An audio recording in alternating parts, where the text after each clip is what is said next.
Assalamualaikum warahmatullahi wabarakatuh. Nah teman-teman, kali ini saya akan membawakan materi mengenai Loka Karya Mini bulan pertama Puskesmas. Kalian yang masih pada bingung, di sini saya akan membahas per detailnya ya, menurut versi saya, entah itu mengenai tabel maupun mengenai apa saja sih yang kita masukkan dalam PowerPoint atau pemaparan Loka Karya Mini bulan pertama Puskesmas. Sebelum kita masuk pada tabel-tabel dari pemaparan Loka Karya Mini bulan pertama-tama kita tahu dulu apa sih itu Loka Karya Mini bulan pertama. Nah, di sini pengertiannya yaitu penggalangan tim diselenggarakan dalam rangka pengorganisasian untuk dapat terlaksananya rencana kegiatan Puskesmas atau biasa disingkat dengan RPK.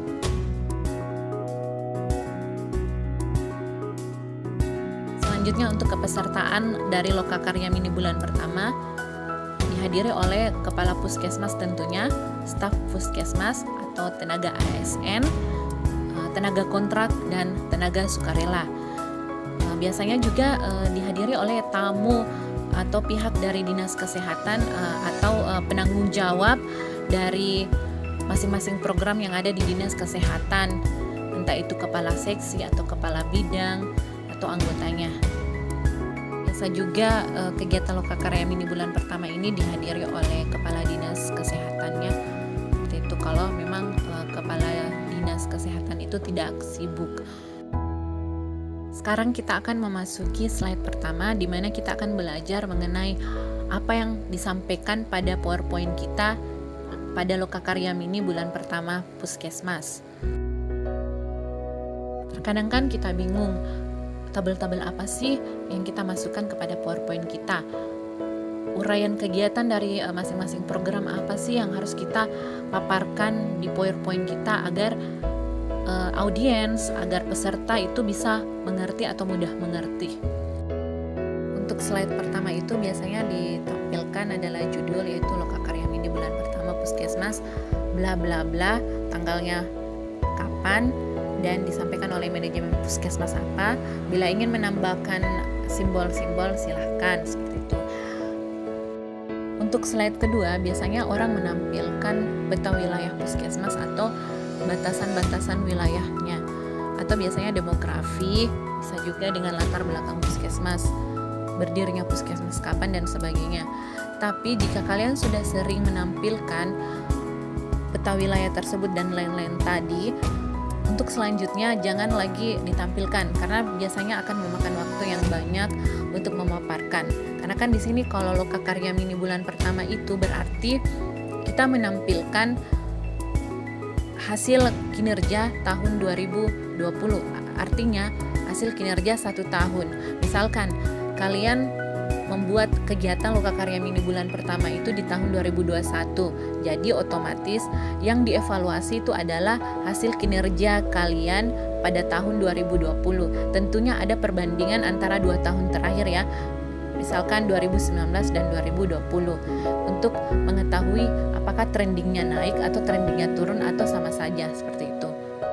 Untuk slide berikutnya kita akan menjelaskan mengenai uraian tugas dan analisis beban kerja. Sebelum kita masuk pada pembahasan analisis beban kerja, kita terlebih dahulu menjelaskan mengenai pembagian tugas baru dan tanggung jawab daerah binaan di tahun 2021. Tabel uraian tugas, pertama-tama kita cantumkan dulu nama PNS-nya, kemudian jabatannya, kemudian uraian tugas pada tahun 2020 apa saja, terus uraian tugasnya di tahun 2021.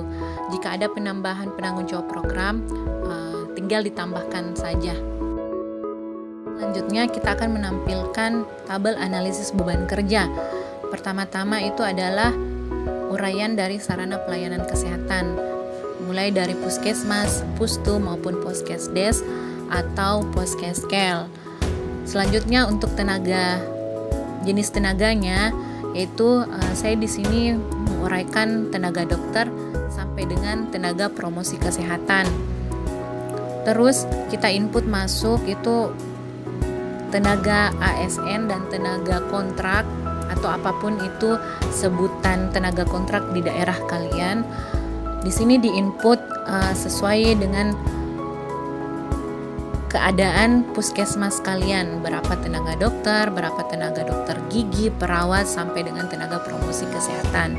Selanjutnya, untuk melihat tabel analisis beban kerja, kalian bisa melihat pada situs aplikasi Kemenkes, yaitu analisis beban kerja.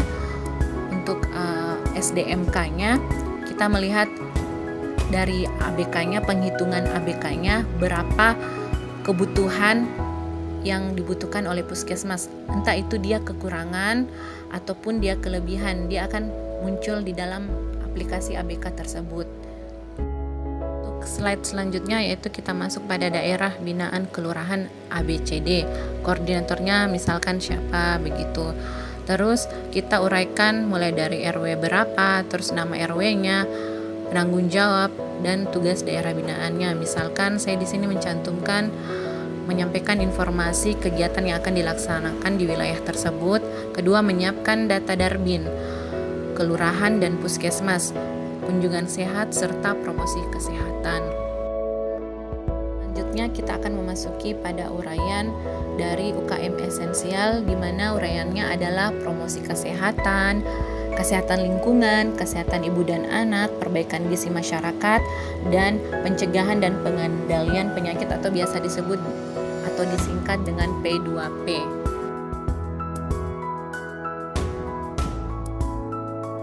Untuk setiap pemaparan program yang ada di puskesmas pada Lokakarya Mini bulan pertama, kalian bisa menggunakan tabel, grafik, ataupun diagram, ataupun sebagainya. Nah, kalau saya pribadi, ada beberapa program yang saya buatkan tabel, dan sebagiannya lagi saya buatkan grafik supaya tidak memakan waktu yang banyak. Terkadang kan kalau kita membuat tabel terlalu banyak, kadang juga untuk pemaparannya, penjelasannya sangat butuh waktu yang banyak. Pada Lokakarya Mini bulan pertama ini, kita memfokuskan pada prioritas masalah dari sekian banyak uraian-uraian kegiatan yang ada pada program tersebut.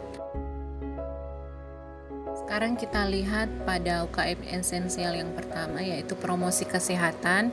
Di sini saya membuat tabelnya. Yang pertama, uraian kegiatan, sasaran, jumlahnya ada berapa, satuan, terus target dari uraian kegiatan tersebut apa, cakupannya di situ N atau jumlah, realisasinya berapa, pencapaiannya di sini berapa, dan persennya. Pada UKM esensial promosi kesehatan, di sini saya cantumkan cakupan rumah tangga ber-PHBS itu realisasinya atau pencapaiannya ada berapa, pemantauan PHBS institusi kesehatan, pemantauan PHBS institusi pendidikan, hingga pemantauan PHBS tempat-tempat umum atau tempat pengolahan makanan, dan seterusnya. Ya, uraian kegiatannya itu dan seterusnya. Dan jangan lupa di sini juga kita tampilkan trendingnya, apakah dia trendingnya itu naik ataupun sama ataupun turun. Nah, jika nanti itu trendingnya turun, itu yang akan menjadi prioritas masalah yang pertama yang akan dijelaskan nanti. Untuk kesehatan lingkungan, di sini saya menguraikan mulai dari akses sarana air bersih, kepemilikan jamban keluarga, kepemilikan spal dan tempat sampah, rumah sehat, dan seterusnya. Di sini kalian bisa menguraikan apa yang sesuai dengan kegiatan di puskesmas kalian. Tapi saya rasa kurang lebih hampir sama ya.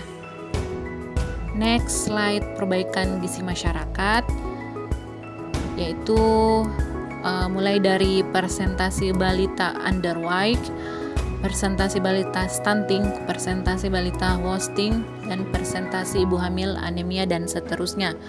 Dan lagi-lagi kalian harus perhatikan mengenai trendingnya, apakah dia naik atau turun selama 2 tahun terakhir.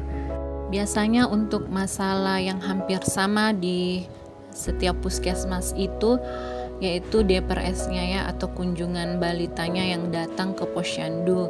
Itu kebanyakan sih kurang partisipasi seperti itu ya, ataupun N per D-nya, ataupun stuntingnya seperti itu. Slide berikutnya itu kesehatan ibu dan anak. Di sini saya menguraikan mulai dari K1, K4, persalinan nakes, kunjungan nifas, dan seterusnya. Dan kalian juga bisa menambahkan kegiatan-kegiatan lainnya yang ada di KIA yang biasa kalian laporkan pada Lokakarya Mini bulan pertama. Kalian juga bisa menampilkan berupa grafik atau diagram yang dapat membuat peserta atau audiens itu mengerti. Untuk pencegahan dan pengendalian penyakit atau biasa disingkat dengan P2P, uraiannya itu mulai dari P2 TB paru, P2 diare, P2 DBD atau demam berdarah dengue, P2 GHPR atau gigitan hewan penular rabies, P2 kecacingan, P2 kusta, P2 penyakit menular seksual, P2 ISPA, P2 tipoid, dan P2 hepatitis. Di sini biasanya saya atau kami di Puskesmas menguraikan bentuk grafik ataupun diagram. Kalau grafik biasanya kita menguraikan masing-masing wilayah yang ada di Puskesmas. Kalau diagram lebih ke jenis kelaminnya. Untuk imunisasikan bagian dari pencegahan dan pengendalian penyakit.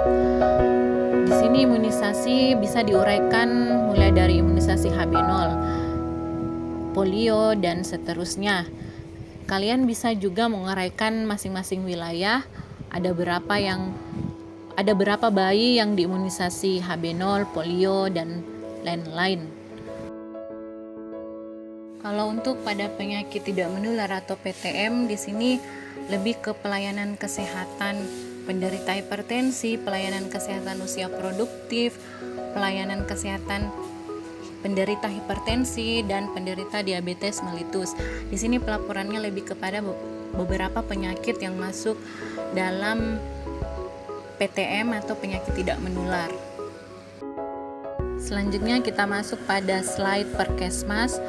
Di sini kita bisa mencantumkan jumlah keluarga binaan atau jumlah asuhan keperawatan tergantung dari kalian biasanya melaporkannya setiap puskesmas itu seperti apa.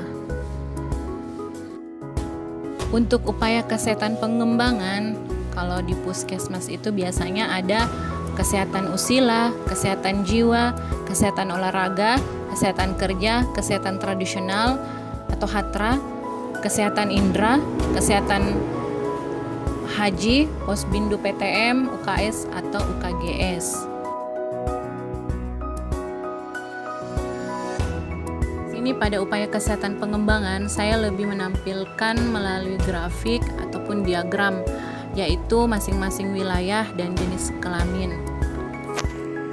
Selanjutnya mengenai PISPK, kalian bisa menampilkan mengenai capaian kegiatan PISPK atau capaian indikator PISPK, yaitu mulai dari keluarga mengikuti program KB, melakukan persalinan di Vaskes, bayi mendapat imunisasi dasar lengkap, hingga mempunyai akses atau menggunakan jamban yang sehat.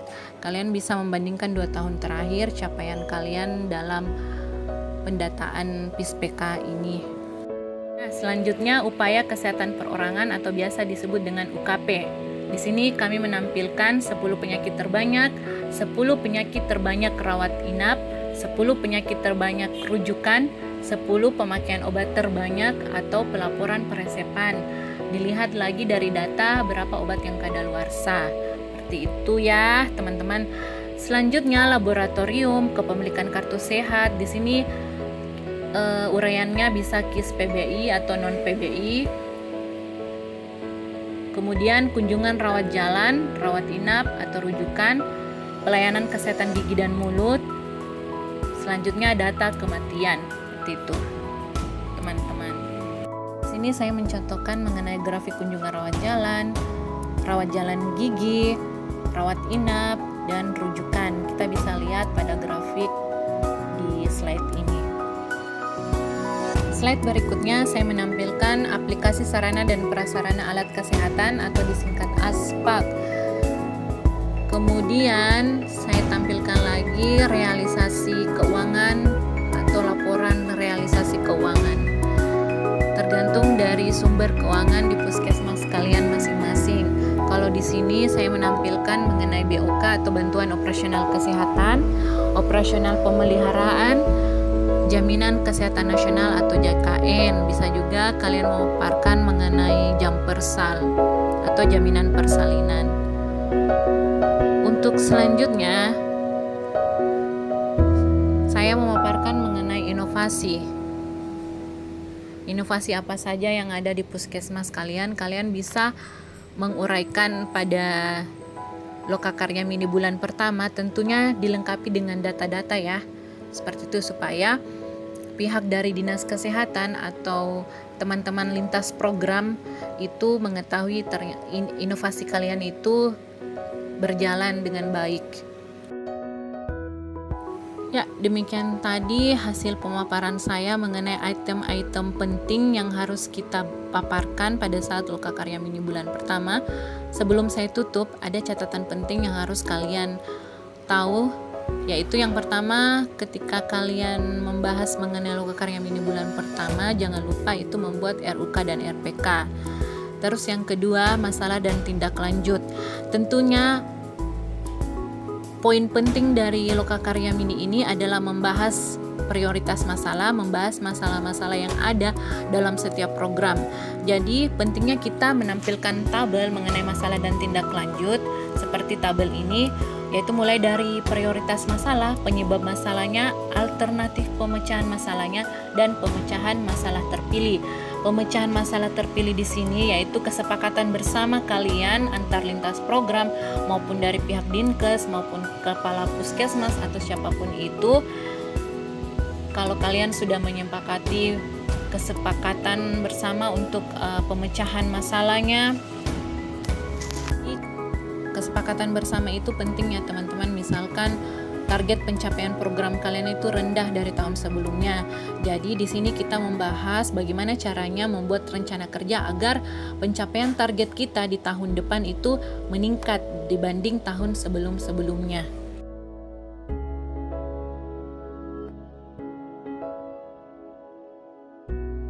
Jadi setiap program itu yang kita tampilkan atau data yang kita tampilkan itu harus ada masalah dan tindak lanjutnya, harus ada tabel masalah dan tindak lanjutnya agar kalian nantinya bisa membahas pada akhir pembahasan kalian untuk membahas satu-satu prioritas masalah yang ada di setiap masing-masing program. Selanjutnya di nomor urut 4 itu uraian bisa dibuat menggunakan grafik, diagram, dan lain-lain. Ya, seperti tadi saya paparkan bahwa kalian bisa menampilkan data Lokakarya Mini bulan pertama kalian itu dengan menggunakan grafik, diagram, dan lain-lain yang dapat dengan mudah orang bisa mengerti data kalian yang kalian paparkan itu. Jadi terakhir adalah penggalangan komitmen bersama, di mana kalian menandatangani komitmen bersama untuk meningkatkan pencapaian target kalian dibandingkan dengan tahun-tahun sebelumnya. Ya, itulah tadi teman-teman hasil pemaparan saya mengenai materi Lokakarya Mini bulan pertama. Kalaupun ada yang belum saya paparkan, mohon maaf dengan segala kekurangan yang ada. Dan setiap pemaparan atau pembahasan setiap puskesmas itu berbeda-beda, namun pada umumnya hampir sama. Jadi saya hanya menampilkan mengenai bentuk tabel dan bentuk grafik ataupun uraian-uraian yang biasa kami tampilkan pada Lokakarya Mini bulan pertama. Seperti itu. Terima kasih untuk waktu yang disempatkan untuk menonton materi ini. Assalamualaikum warahmatullahi wabarakatuh.